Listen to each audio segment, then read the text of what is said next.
New polling suggests that blue tide may be a mirage. The New York Times issues a long, scathing attack on Hasidic Jewish schools in New York, and Russia is on the run. But what if Vladimir Putin uses a nuke? I'm Ben Shapiro. This is The Ben Shapiro Show.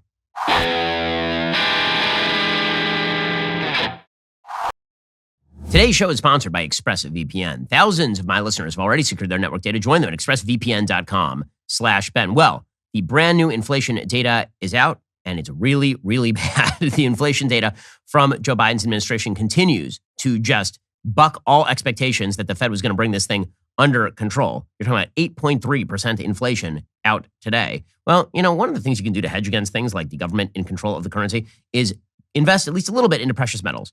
Birch Gold Group can help you hold gold and silver in a tax-sheltered retirement account to protect you from big government tyranny. Throughout history, gold has always been your best hedge against inflation. A diversified savings can protect you from downturns in the market. If you have a 401k or IRA that's underperforming, just text BEN to 989898. You can convert that IRA in precious metals right now. Birch Gold Group has an A-plus rating with the Better Business Bureau, countless five-star reviews, thousands of satisfied customers. Text BEN to 989898. Birch Gold will send you a free information kit on diversifying into gold tax-free. Take the necessary steps to hedge against inflation today. Protect your hard-earned money. Get your free information kit by texting BEN to 989898 right now. Again, get that free information kit right now. Text BEN to 989898 and ensure that you have diversified the smart way by getting into precious metals at least a little bit. Free information kit from Birch Gold. Text BEN to 989898 right now.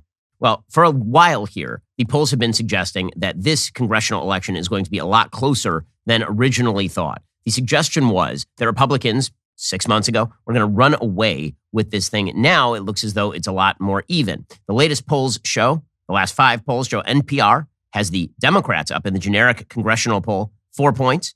Insider Advantage has the Democrats up 1. Economist YouGov has the Democrats up 6. Rasmussen has Republicans up 4. And Trafalgar has Republicans up 6. And that sort of gap suggests that there may be a polling sample problem here. This is a point that is made by Nate Cohen over at the New York Times. He is pointing out that the polling data seems to be skewed toward Democrats in a very similar way to how it was skewed toward Democrats in 2020. Now, here's the reality. Even The Economist, which is polling at Democrats +4. Even The Economist is suggesting that Republicans have about a 75% shot at taking the House. They're suggesting about a 75% shot that Democrats take the Senate. I'm going to suggest that it's like a 50-50 shot that Republicans take the Senate and about a 98% shot that Republicans take the House. Now, again, those numbers are just coming directly from nowhere. But if I were to just put money on it, I would say that the Republicans have a decent shot of taking the Senate, and I would say they have an overwhelming shot of taking the House at this point. Nate Cohen points out that there seems to be a trend of polling errors over the course of the last several years. He says, ahead of the last presidential election, we created a website tracking the latest polls. Internally, we called it a polling diary. Despite a tough polling cycle, one feature proved to be particularly helpful, a table showing what would happen if the 2020 polls were as wrong as they were in 2016, when pollsters systematically underestimated Donald Trump's strength against Hillary Clinton. The table proves eerily prescient. Here's what it looked like on Election Day in 2020, plus a new column with the final result. As you can see, the final results were a lot like the poll estimates with 2016-like poll error.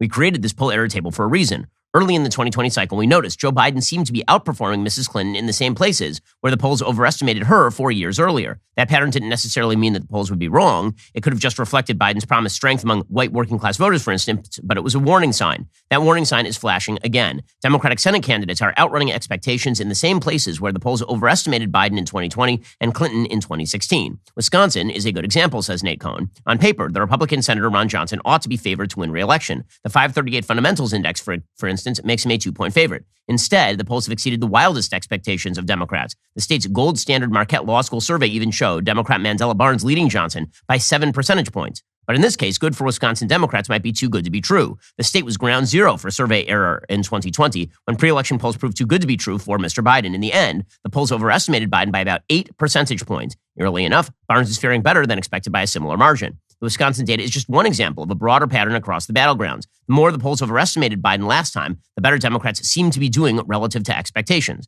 So in other words, where the polls were wrong about Biden, it seems like the polls are doing the same thing with Democrats in the 2022 cycle. Conversely, Democrats are posting less impressive numbers in some of the states where the polls were fairly accurate 2 years ago, like in Georgia. If you put this relationship on a chart, you see a consistent link between Democratic strength today and polling error 2 years ago, which raises the possibility that the apparent Democratic strength in Wisconsin and elsewhere is a mirage, an artifact of persistence and unaddressed biases in survey research. If the polls are wrong yet again, it won't be hard to explain. Most pollsters haven't made significant methodological changes since the last election, says Nate Cohn. The major polling community post-mortem declared it was impossible to definitively ascertain what went wrong in the 2020 election. The pattern of Democratic strength isn't the only sign the polls might still be off in similar ways. Since the Supreme Court's Dobbs decision on abortion, some pollsters have said they're seeing the familiar signs of non-response bias, when people who don't respond to a poll are meaningfully different from those who participate creeping back into their surveys. In other words, people who are very motivated about abortion are the ones who stay on the line for the polling surveys, and people who just don't like Joe Biden very much are the ones who are saying, nah, I don't feel like talking to you, I have a job. Brian Stryker, a partner at Impact Research, Biden is a client, told me his polling firm was getting a ton of Democratic responses in recent surveys, especially in the familiar places where the polls have aired in recent cycles. So it's possible that what we are watching here is a bit of a mirage. So if this were the case, right, if what we are looking at is Senate polling with the 2020 poll error, what you would see is Democrats probably winning in Colorado, probably winning in Pennsylvania, although by less, winning in Arizona. Basically, Nevada would be dead even. Georgia would be dead even. Wisconsin would be +4 Republican. North Carolina would be Republican. Ohio and Florida would be Republican by large margins. So that means that the race for Senate control would be extremely competitive, right? So when I'm saying that it's like a 50-50 shot, it sounds a lot more like that. And by the way, I think that some of those races are going to get a lot closer. I've been saying for a while, the race between Mehmet Oz and John Fetterman is going to get a lot closer because Fetterman is a horror show of a candidate. The race in Arizona seems like that one is growing out of reach for Republicans. That one could get closer as well. Pennsylvania, I think, is almost certain to get closer. I'd be shocked, actually, if Adam Laxalt doesn't win in his race against Catherine Cortez Masto, the Democratic Party senator from Nevada, who is up in a very tight election race right now. So what we could have been talking about here, this giant Democratic surge, it could be that there's been a surge. It could be that the polling is moving in Democrats' favor. It could also be that there is a significant polling error that has yet to be taken account of. And there's some data to back this, especially if Republicans do what they've been doing the last couple of weeks, and they stop focusing in on, for example, Donald Trump and the FBI. I've been suggesting for a couple of weeks now, as the Democrats were drawing closer in the generic ballot, as they're drawing ahead by many polls, that the Republicans were making a large-scale mistake by focusing in on the FBI and Donald Trump. Now, that is not a referendum on whether the FBI did the right thing in raiding Donald Trump's house. It's not a referendum on whether the DOJ is correct to be pursuing an indictment of Donald Trump. All I'm saying is that as a political matter, it is a major mistake for Republicans to focus in on an issue where Republicans are largely motivated, and so are Democrats, but Democrats way more than Republicans. Like if Trump is on the ballot in 2022, that does not bode well for Republicans. There's some new polling out today, actually, from an organization called WPA Intelligence. And what this poll shows is exactly what I'm talking about. Overall, they have Democrats +2 in the generic ballot, Democrats +3 with likely voters. But what we are seeing is that on the issues, Republicans win.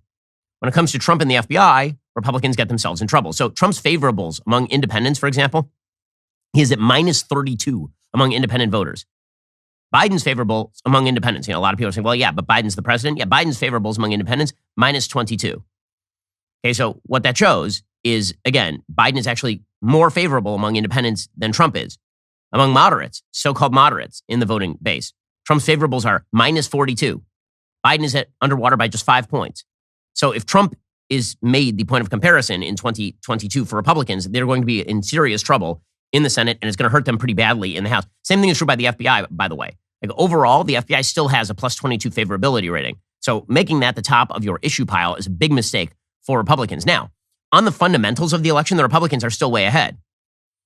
By a 61-39 margin, voters say they would rather live in Florida than California if they were given a choice, for example. Even almost 50% of pro-choice voters in this poll say that they would limit abortions to 15 weeks or earlier. So on a lot of the issues, Republicans actually have the advantage. By the way, a lot of Democrats are just misinformed. This poll shows that 52% of Democrats believe that the Supreme Court outlawed abortions, which of course is incredibly silly. So a majority of Democrats, according to that poll, actually believe something that is overtly false, that the Supreme Court outlawed abortions. Nearly half of Democrats, by the way, believe that Russia stole the 2016 election, which demonstrates that election denial is a bipartisan phenomenon. 74% in this poll of college-educated Democratic women believe that Florida banned the word gay in all schools, which of course is not true. So, what this polling data shows is, again, that what we could be seeing here, especially if Republicans reorient, which is something that it seems like they've been doing for the past couple of weeks, if Republicans reorient, Democrats could still have a world of hurt on their hands come the election cycle. And some of these races, I mentioned the Fetterman race because, again, that one seems to me like a really low-hanging fruit for Republicans. All Mehmet Oz has to do is just put the focus squarely back on John Fetterman. The simple fact that John Fetterman is an extraordinarily radical candidate who also happens to resemble Uncle Fester and happens to have had a stroke that seems to have prevented his ability to speak publicly. Plus, he's just a bad candidate overall. I mean, these are all factors militating against making a man who's been a career useless person but does wear Carhartt sweatshirts a senator. Okay, this guy he's unbelievably bad at this. And the fact that he's been treated by the media as somehow good at this is astonishing to me. I mean, yesterday, for example, John Fetterman, actually it was over the weekend, on September 11th, he did an abortion rally, basically, on September 11th, which is what you do on September 11th, apparently, if you're a Democrat in Pennsylvania.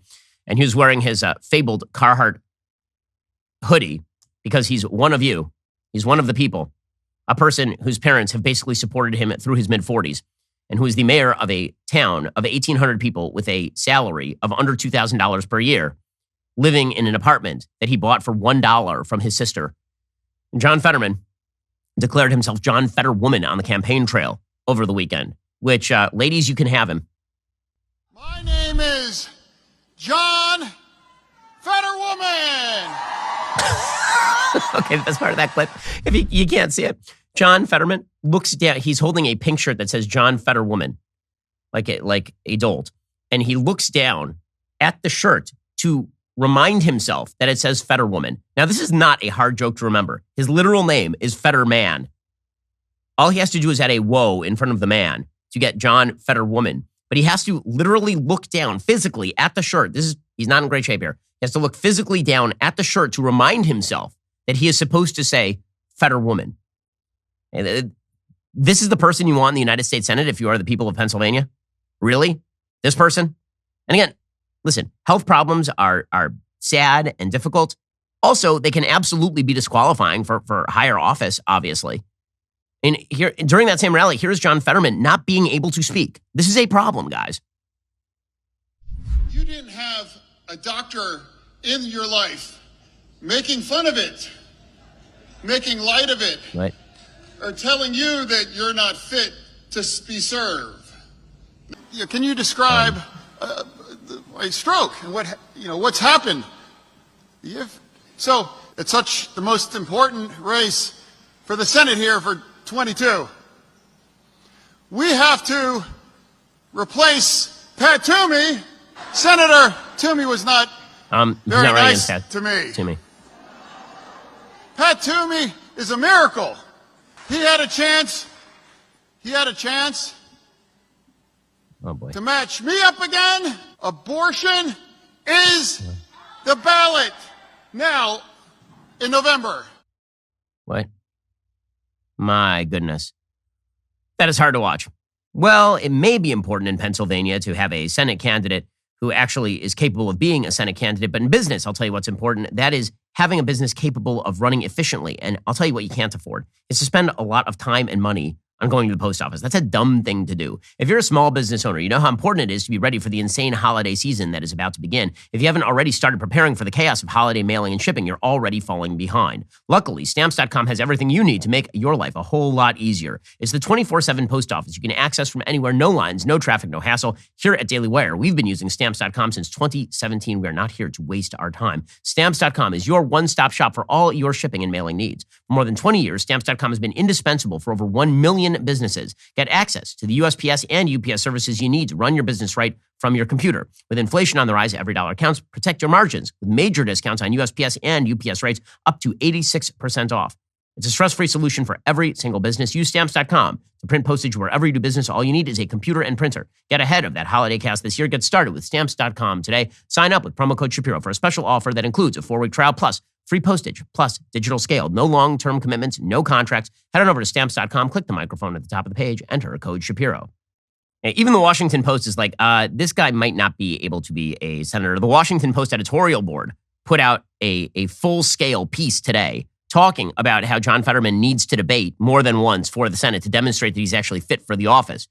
Quote, the race might well determine which party controls the Senate. Voters would benefit from seeing the two candidates exchange ideas and test each other. Mr. Fetterman has seemingly been reluctant to commit to firm debate dates. That troubling stance has raised questions about whether he's still recovering from a serious stroke, is fit to serve in the Senate. After suffering a stroke in May, Fetterman was off the campaign trail for 3 months and has campaigned little since then. He held a rally on Sunday. Oz has pressed for 5 debates. Fetterman dodged and ducked before tentatively agreeing last week to one, but not until sometime until the middle to end of October. That is well after September 19th, when voters can start casting mail-in ballots. It's short of the 2 debates that had been the standard during recent competitive Senate contests in Pennsylvania. So what he's trying to do is run out the clock. He's saying, I'll do a debate like the day before the polls open permanently, the actual live polls open. We'll do the debate then, but not when the early ballots are coming in, which is what Democrats are counting on. According to the Washington Post editorial, this is the Washington Post editorial board, okay, not DailyWire editorial board. Since returning to the campaign trail, Mr. Fetterman has been halting in his performances. He stammers, appears confused, keeps his remarks short. He's held no news conferences. Fetterman acknowledges his difficulties with auditory processing, which make it hard for him to respond quickly to what he's hearing. He receives speech therapy, and we wish him a speedy, full recovery, but the lingering unanswered questions about his health, underscored by his hesitation to debate, are unsettling. Well, yeah. Apparently, he had been diagnosed in 2017 with cardiomyopathy. He had a pacemaker with a defibrillator implanted after the stroke. The campaign's response to questions about Fetterman's health is to point to a doctor's note released more than 14 weeks ago, which said he should be able to campaign and serve in the United States Senate without a problem if he takes his medications and exercises. But that's not good enough because, again, he is on the campaign trail, and we can see that he is not functioning the way that you need a senator to function. The fact that he is avoiding a debate is pretty obvious. By the way, he's not the only one avoiding a debate. In terms of gubernatorial races, right now, Katie Hobbs, who is the Democratic gubernatorial candidate in Arizona trying to replace Doug Ducey, she's running against Kari Lake. Kari Lake is running dead even with her. And Katie Hobbs, who has no excuse at all, is now denying debates with Kari Lake, specifically because Kari Lake is really good on TV. She's a newscaster. According to thecentersquare.com, Katie Hobbs will be the first candidate for Arizona governor in decades to refuse an invitation to debate her opponent in a state commission-organized event. Hobbs, the current Democratic Secretary of State, announced on Sunday should respectfully decline the Arizona Citizens Clean Elections Commission invitation to reach terms on debating her Republican opponent, former Fox 10 anchor Kari Lake. No other candidate running for office in November had declined an invitation, nor has any candidate for governor done so since the commission began holding debates in 2002. Well, she's obviously avoiding a debate because Kari Lake is going to clock her. Kari Lake, again, is very good on TV, and Katie Hobbs is going to get shown up. Meanwhile, in some of the races that Democrats are considering competitive, these are not competitive races. Okay, so, for example, in the gubernatorial race in Florida, Ron DeSantis is running away with that race. Anybody who tells you differently is lying to you. Ron DeSantis is way ahead. Any polls that suggest that Charlie Crist is running within 3, 2, 1 points of Ron DeSantis has never visited the state of Florida. This is not a reality. And one of the reasons for that is because, aside from the fact that Charlie Crist has literally run on the ballot of every party in the United States, I mean, there are parties that have yet to be invented where Charlie Crist is preparing to run. But Charlie Crist is a terrible candidate, and Ron DeSantis is a very popular governor. I mean, how bad is Charlie Crist as a candidate? He's out there saying things like this on the campaign trail. We got a divider on the other side and a uniter over here. You know, some people call him DeSatan. Have you heard that? That's one of the nicer ones. Indeed it is. I'm trying to be nice. DeSatan versus that. Oh, think about it. Boom. DeSatan versus Crist. That's the joke that he's making because he's like a Jesus-like figure, Charlie Crist. Mm-hmm. And Ron DeSantis is Ron DeSatan. He's so bad at this. Anybody who tells, so the AARP is suggesting that this race is within 3 points. This race is not within 3 points. I'm sorry, not even. No, the answer is no. That you want to talk polling error? That is a massive polling error. Meanwhile, as I mentioned, over in Nevada, people are sleeping on the Republican threat to take Cortez Masto's seat in Nevada. Even NBC News is catching on to this, saying in a volatile midterm election where Democrats have unexpectedly taken the lead in crucial battleground states, Republicans have found a glimmer of hope in their quest to seize control of the Senate. 8 weeks before Election Day, they're within striking distance of capturing the seat long held by late Democratic titan Harry Reid before Senator Catherine Cortez Masto won it in 2016. Cortez Masto may be the most endangered Democratic incumbent in this cycle, even though her party hasn't lost a Senate race here in a decade. While Democrats are still projecting confidence, polls show a dead heat despite massive spending by Cortez Masto and an early assault of negative ads designed to tarnish rival Adam Laxalt. This is definitely our best opportunity at any point in the last 14 years, said Jeremy Hughes, Republican consultant who's worked on many Nevada races. Hughes cited GOP gains in voter registration, a trend of Hispanic voters drifting away from Democrats, rising gas prices, and food as the key forces propelling Republicans.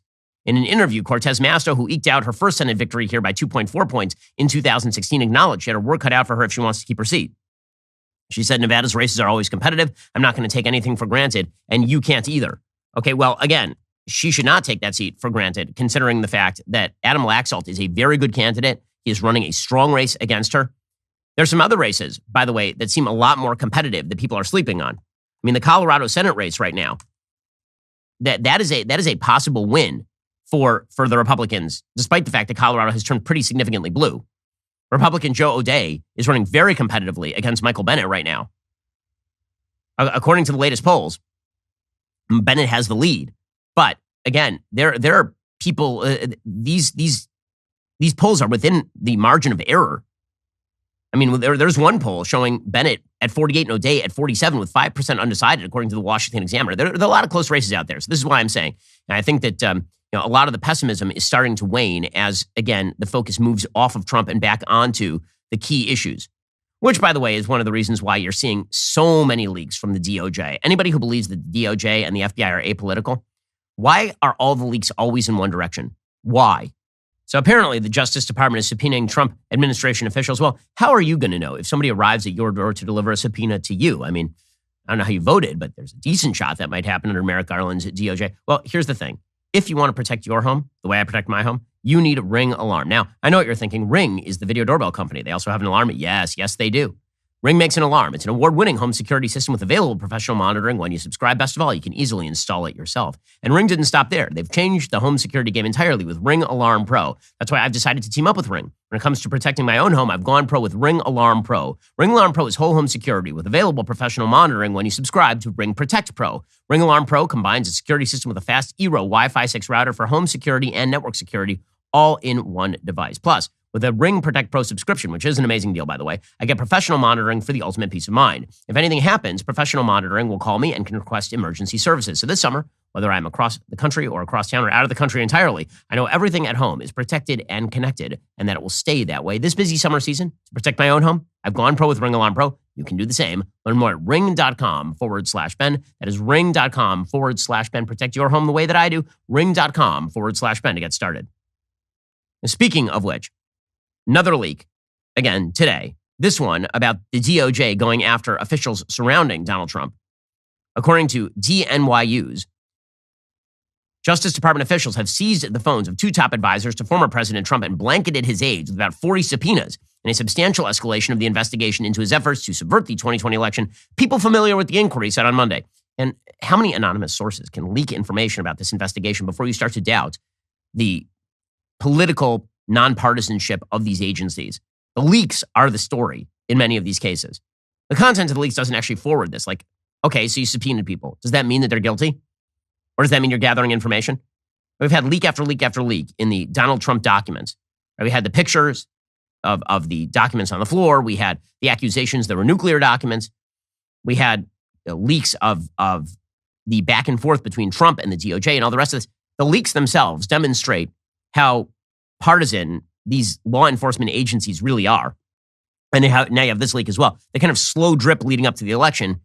I have very little doubt that's an attempt by members of the DOJ and the FBI to shift the midterm elections away from the Republicans. The seizure of the phones, coupled with a widening effort to obtain information from those around Mr. Trump after the 2020 election, represents some of the most aggressive steps the department has thus far taken in its criminal investigation into the actions that led to the January 6, 2021 assault on the Capitol by a pro-Trump mob. The extent of the investigation, according to DNYU's, has come into focus in recent days, even though it has often been overshadowed by the government's legal clash with Trump and his lawyers over a separate inquiry into the handling of presidential records. Federal agents with court-authorized search warrants took phones last week from at least two people, Boris Epshteyn, an in-house counsel who helps coordinate Trump's legal efforts, and Mike Roman, a campaign strategist who was the director of Election Day operations for the Trump campaign in 2020. The names of those receiving the latest rounds of subpoenas in the investigation have dribbled out gradually. Oh, have they? I mean, almost as though it is a public relations campaign. The New York Times, by the way, first reported this. So, yeah, I mean, it seems as though, pretty obviously, there is an attempt being made to redirect the conversation back toward Donald Trump. There's a reason for that, and that's because if the conversation is not about Donald Trump, Democrats are in real trouble. And Joe Biden out on the campaign trail is not a boon for Democrats. Joe Biden is out there on the campaign trail, for example, talking about how inflation eased. You feeling that easing in inflation? Are you? You feel like you're spending less at the grocery store? It turns out that gas prices have eased, but food prices are still up. When gas prices go down fairly dramatically, as they have over the past couple of months, some of that is due to lack of demand. Some of that is due to the interest rate increases that have taken money out of people's pockets. And there are a lot of reasons for the decline in gas prices. Very little of it has to do with, for example, Joe Biden releasing from the Strategic Petroleum Reserves, which are now at an all-time low. When Joe Biden is out there bragging about inflation decreases, you're certainly not feeling that at the supermarket. When the gas prices go down, but inflation remains high, that's because the other items in that basket of goods that define inflation have gone up in price. Here is Joe Biden trying to brag about his inflation record. Good luck with this one.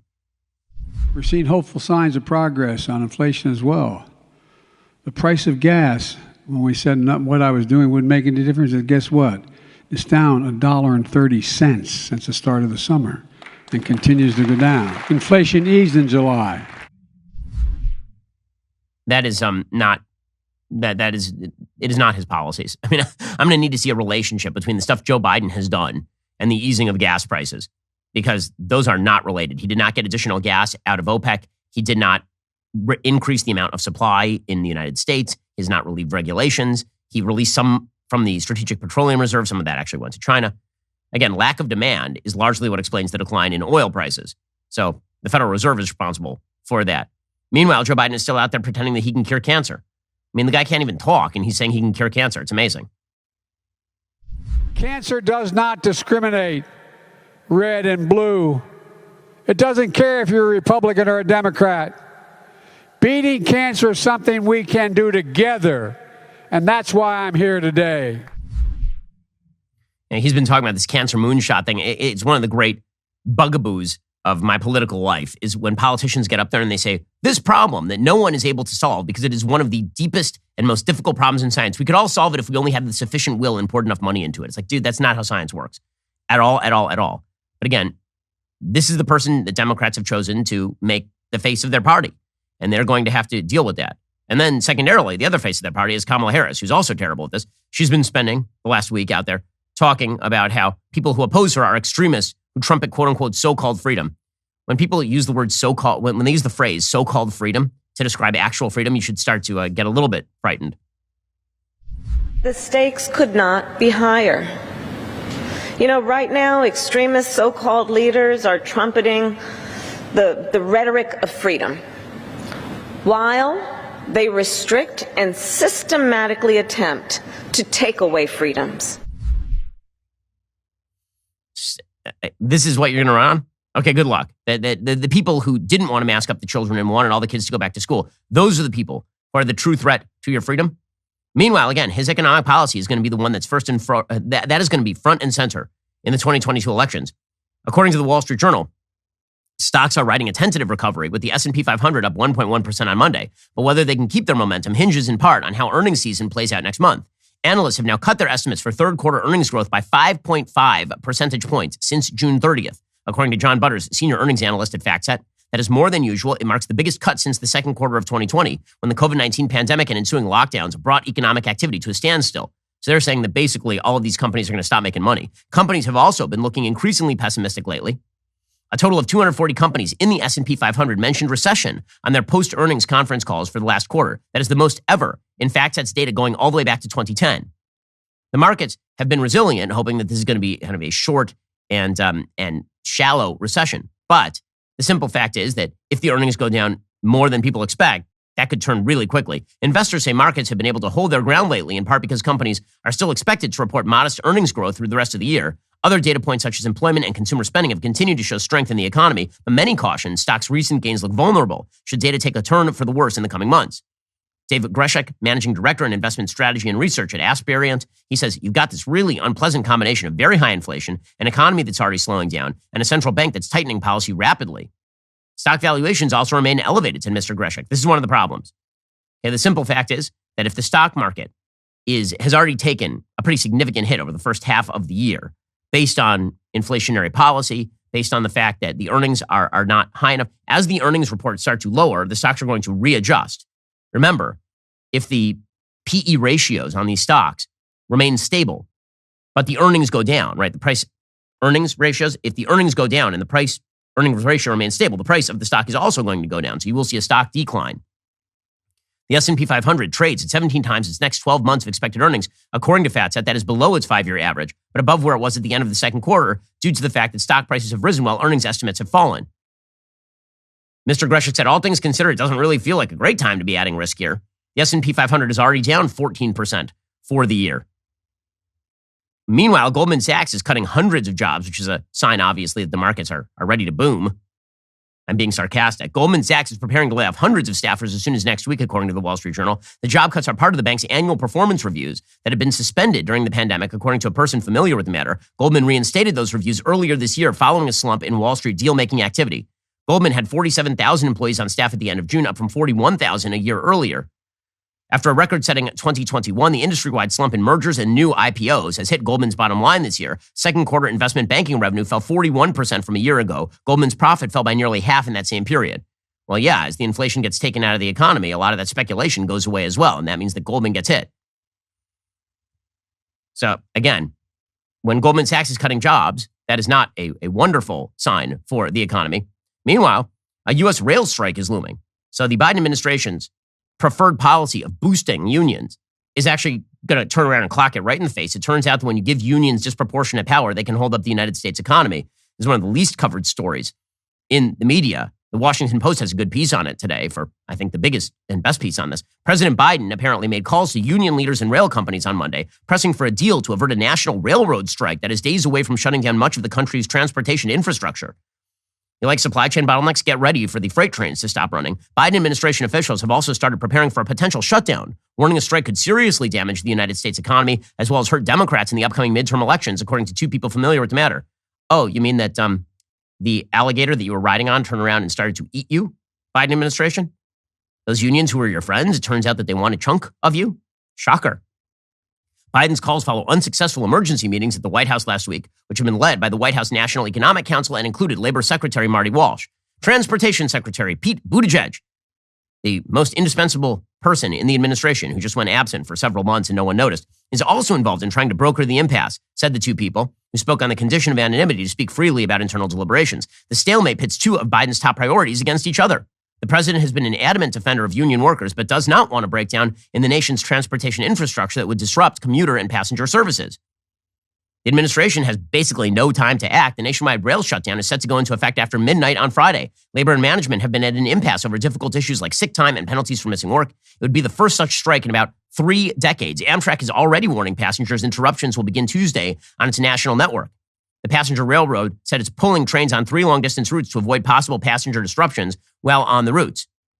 The freight industry warns the strike would shut down 30% of the country's freight and halt most passenger and commuter rail services.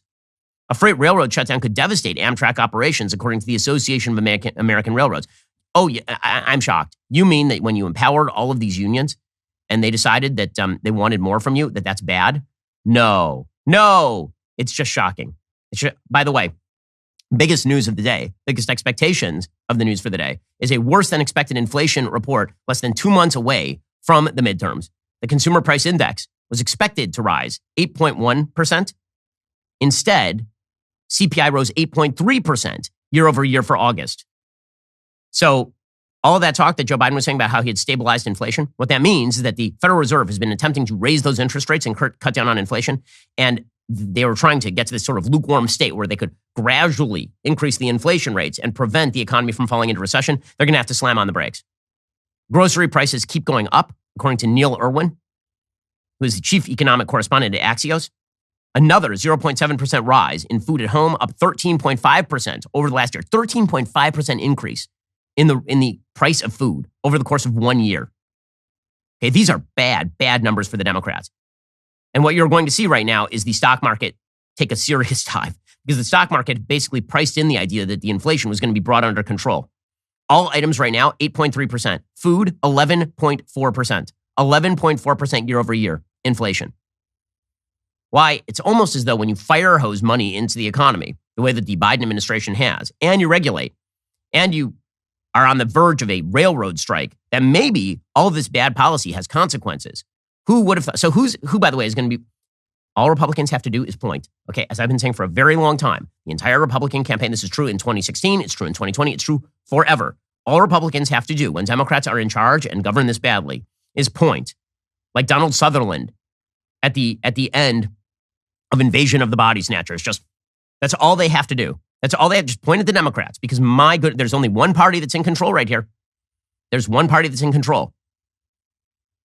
Again, the inflation rate was supposed to, it quote unquote slightly slowed, because last month it was like 8.5%, but the expectation is that it was going to seriously slow to 8.1%. 8.3% is a bad number. I mean, let's not make any bones about this. That's why everyone was awaiting the CPI coming out today. And that CPI, it ain't good for the Democrats. Democrats are going to have a lot to contend with going into the election. Well, when you look at these economic statistics from the Biden administration, you think, man, people who say they're experts aren't always experts. You know where else that's true? At the auto parts store. Every time you go to that auto parts store, you get up to the front of the line, and the person at the front is like, I can tell you what you're missing. And then he looks it up online, and then he orders it, and then upcharges you. Or you could just skip all of that, go directly to the experts over at Rock Auto. You know, some states now have laws that say that as early as the 2030 model year, new vehicles will have to be electric in order to be registered, which means your internal combustion engine car is going to be more expensive over time because the supply is going to decrease. You need to preserve that car. This is why you need RockAuto.com. RockAuto.com has been in the auto parts business for 20 years. Family owned, their goal is to make auto parts available and affordable and keep you safe on the road. RockAuto.com's online parts catalog, it's incredibly easy to use. You can search all the parts available for your specific car, SUV, or truck with photos, specs, and installation tips. Not only will they have the part you need, they'll usually give you several trusted brands to choose from. Rock Auto's kits are also popular because they bundle together all the parts you need for a successful repair. You don't get halfway through installing a timing belt only to discover you need another pulley. Professional mechanics and do-it-yourselfers always pay the same reliably low prices. Head on over to rockauto.com, get brakes, shocks, carpet, wipers, headlights, mirrors, mufflers, lug nuts, or any other part you need. That's rockauto.com. Be sure to write Shapiro in there. How did you hear about us box? So they know that I sent you. Also, many of you know Candace Owens was out on maternity leave. Her 8-week-old already has a successful lemonade stand, is planning a successful run for class president as well. Well, now we here at the Daily Wire, we are unleashing the power of Candace Owens 5 days a week in her new Daily Wire Plus show. Wait for the name of it. It's called Candace Owens. I know. It's more Candace Owens. So if you love Candace, you're going to get more of her. You're not going to want to miss her explosive first episode. It premiered yesterday. New episodes are available every day, 3 p.m. Eastern, Daily Wire Plus. Trust me when I say this is big news. Watch Candace Owens' show on Daily Wire Plus, or listen on Apple Podcasts, Spotify, or wherever you listen to podcasts. Okay, so as I've been saying, the fundamentals of this election are very, very bad for the Democrats. And so you've seen a narrowing because Republicans got distracted by the shiny Trump object over here. But as the fundamentals return to center stage, things like inflation, things like immigration, Democrats are in real trouble. The border continues to be a massive issue. How big is the border issue? The border issue is so big that the Washington Post is now having to issue editorials telling Democratic mayors that if you're going to be a sanctuary city fanatic, then you got to own it. Because there is a crisis on the border, according to the Washington Post. The Washington Post says, and I quote, "The White House has scarcely taken notice of the hundreds of eastbound buses that have arrived in the district since April, and twice the Pentagon brushed off the mayor of D.C.'s request for National Guard troops to help handle logistics arising from the arrival of what is rapidly approaching 10,000 migrants. The caper by Republican governors on the border to send illegal immigrants to Washington, D.C. has been politically effective to the extent that it has posed a growing dilemma for Democratic officials, provoking their pique. Muriel Bowser, the mayor of D.C., said mayors do a lot of things, but we're not responsible for a broken immigration system. Says the Washington Post, that's not really right. In fact, state and local officials nationwide must accommodate a flow of migrants in schools, shelters, streets, impelled to seek refuge in the United States by terrible conditions in their countries and the relative scarcity and availability of jobs in this one. Ms. Bowser's emergency declaration enabling her to tap $10 million in city funds will help fund an Office of Migrant Services to oversee meals, medical care, and temporary housing for the new arrivals. Now she needs to formulate a long-term plan that reflects the reality of migrants' increasing numbers, whether or not the federal government reimburses the city as she hopes and as it should do.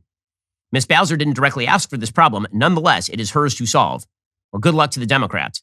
Seriously. Meanwhile, Kamala Harris is just, I love this, because the people who are now paying the price for this are Democratic mayors who are receiving incoming illegal immigrants. Kamala Harris, the vice president of the United States, spent her Sunday explaining that the border is secure in many, many words. Lots of words are spoken here. I will say that when it comes to lots of words spoken to provide very little of substance, Kamala Harris is just, she is the master, the mistress of this. She's just unbelievable at this. Here we go. We're going to have 2 million people cross this border for the first time ever. You're confident this border is secure?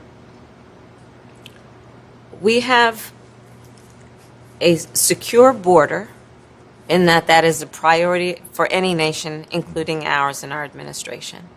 But there are still a lot of problems that we are trying to fix. given the deterioration that happened over the last 4 years. We also have to put in place a law and a plan for a pathway for citizenship for the millions of people who are here and are prepared to do what is legally required to gain citizenship. Slay queen? What?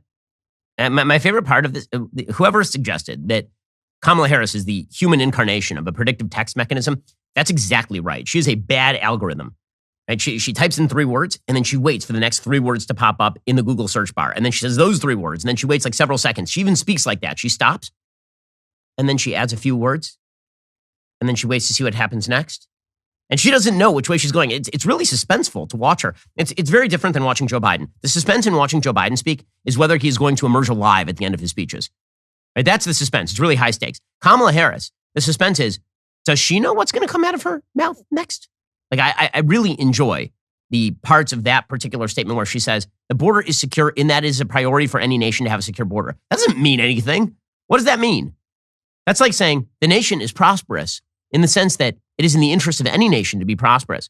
No. We're not asking you whether the border is a priority for you. We're asking you whether the border is secure. You're saying yes, but then you provide no evidence that it is because it isn't. And then you say it's about a pathway to citizenship, which of course encourages more illegal immigration. Because if you get across the border, then you are subject to the pathway to citizenship. So excellent job here, guys. I mean, I can't see why you are going to get just clocked in the house. The Republicans have an incredible ability to somehow steal defeat from the jaws of victory. But even they are going to have a tough time blowing this one. And because, again, the economic data is going to continue to be bad. My faith in Joe Biden's ability to blow this thing is pure and unalloyed. Okay, it is just absolute. It's like my faith in God. Like my faith in Joe Biden's ability to ruin things is as strong as it is possible for it to be. Again, I came in a doubter. I came in doubting the faith. When Joe Biden entered, I was like, how could anyone blow this? He's got a working vaccine. The economy's been in an artificial coma. So that means expectations are low. All he has to do is just stand there and be dead. And that's the thing he is best at. There's no way he can blow this. But I'll say this. Joe Biden made a religious man out of me. I'm now a religious believer that this administration is capable of screwing up literally anything. And what that means for the election is that as much faith as I have in Republicans sucking at their jobs, I have even more faith that Democrats are going to suck at their jobs. So the continuing bleep show will, I think, spiral into Democratic defeat in 2022 in the election cycle. I think Democrats know this, by the way. I think panic is going to break out any second here. I keep coming back to the CPI report today. It is very, very bad. They are going to have to slam on. They're going to have to slam on the brakes, the Federal Reserve. They're going to raise another 75 basis points. That is going to crater the economy. Again, this is not something you should be rooting for as an American. It just happens to be a reality. When bad economic policy meets the road, this is what happens. All righty, guys. The rest of the show is continuing now. You're not going to want to miss it. We're going to be getting into the New York Times pretty obviously targeting anybody who sends their kids to a school that doesn't promote left-wing values. If you're not a member, click the link in the description and join us.